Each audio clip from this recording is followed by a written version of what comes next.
បាទអញ្ញាតគ្រប់ជំរាបសួរនិងសួស្តី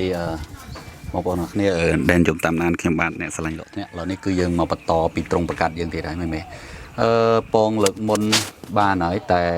ឥឡូវនេះយើងបានដកពងហ្នឹងដាក់មកឲ្យមេដោះក្រាបហើយមែនទេដោយសារយើងទៅតែបានមេដោះពីអ៊ំប្រុសម្នាក់ដែលខ្ញុំទៅយកលោកថ្ងៃមុនហ្នឹងគឺគាត់ឲ្យមេដោះមកគូឥឡូវនេះខ្ញុំ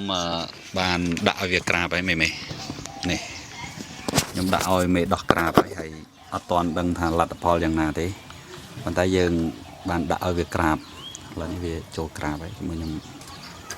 មើលតិចសិនមេបារបស់វាក្រាបបានដូចជា2យប់មេប៉ុន្តែដោយសារយើងចង់ឆាប់បានលឿនអញ្ចឹងហើយយើងបានមេដោះហើយយើងឲ្យវាក្រាបឥឡូវឈប់ខ្ញុំមើលតិចសិននេះមើលអត់ឃើញតែមើលបាំងដៃខ្ញុំពិបាកថនតិចបាំងមើលពងឃើញទេមែនទេដឹងតែនៅក្នុងនោះនេះដោះក្រាបអញ្ចឹងល្អមែនទែនដែលយើងមានមេដោះអញ្ចឹងវាអាចនឹងលឿនអញ្ចឹងមេបារបស់វាចាប់ផ្ដើមកាច់សបុកទៀតហើយបងណាឆាវឆាវកាច់សបុកតទៀតហើយនេះយ៉ាដាក់កលឹះនេះវិញចានេះប៉ុន្តែរឿងមួយដែលខ្ញុំចម្លែកចិត្តនោះគឺសបុកហ្នឹងគឺវាអត់ចូលទេមែននេះសបុកនេះសបុកហ្នឹងគឺវាអត់ចូលទេប៉ុន្តែវាមកកាច់គៀននេះវិញខ្ញុំដាក់ស្តូបដូងអានេះស្បែកដូងវាមកកាច់គៀនហ្នឹងវិញមែនវាមកក្រាបគៀនហ្នឹងវិញហើយឈ្មោលក៏ខុកតែក្បែរហ្នឹងដែរអញ្ចឹងមិនដឹងមិនទេឥឡូវខ្ញុំដាក់ស្បែកដូងខ្ញុំគិតថាបើវាពងហ្នឹងវាពេញចិត្តកន្លែងហ្នឹងឲ្យវាពងហើយវាក្រាបគៀនហ្នឹងទៅហើយសបុកនោះអត់ដឹងមិនទេវាអត់ក្រាបវាអត់ពងសបុកសកៃដូងនេះដូចវាអត់ស្រឡាញ់សបុកហ្នឹងមិនកលចុះកាលឡើងចុះនឹងភ្លុកចឹកនឹងឃើញនេះ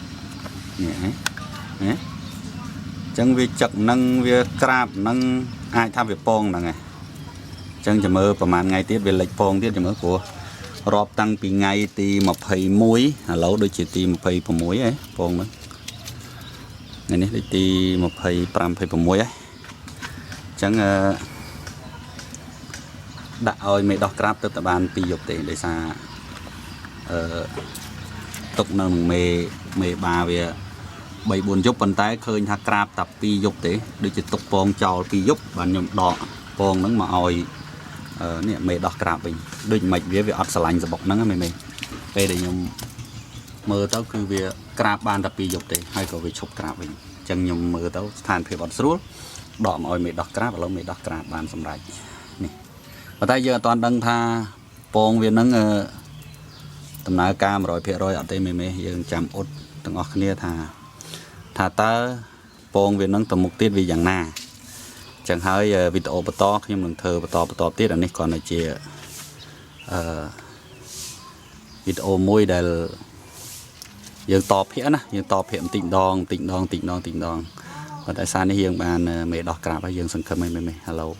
ពីរអ្នកនេះក៏វាត្រូវគ្នាដែរហើយគឺវានេះចុះចាប់ទៀតគឺវាមិនវៃគ្នាមិនអីទេគឺវាដេកអីជាមួយគ្នាក្រាបពងក្រាបអីវាក៏ខុកមេឲ្យទៅហ្នឹងអញ្ចឹងវីដេអូហ្នឹងគឺមានប៉ុណ្្នឹងដែរបងប្អូនគឺអត់មានអីទៀតទេគឺយើងព័ត៌មានបឋមសិនចាំមើលទៅមុខទៀតខ្ញុំនឹងធ្វើវីដេអូឲ្យមេមើលបន្តទៀតបន្ទាប់ពីវាក្រាបឲ្យវាញាស់វាអីប្រែប្រួលយ៉ាងណាខ្ញុំនឹងធ្វើវីដេអូបន្តសកម្មភាពរហូតទៅបានកូនវាបាទហ្នឹងហើយរហូតដល់កូនវាលេងកើតបាទខ្ញុំសន្យាថាខ្ញុំនឹងធ្វើវីដេអូរហូតដល់កូនវាលេងកើតខ្ញុំនឹងថតឲ្យមេមើលរហូតហ្នឹងហើយអញ្ចឹងអរគុណច្រើនមេគឺមានប៉ុណ្្នឹងឯងហើយអស់ហើយអរគុណជម្រាបលាជួបគ្នានៅវីដេអូក្រោយបន្តទៀតបាយបាយ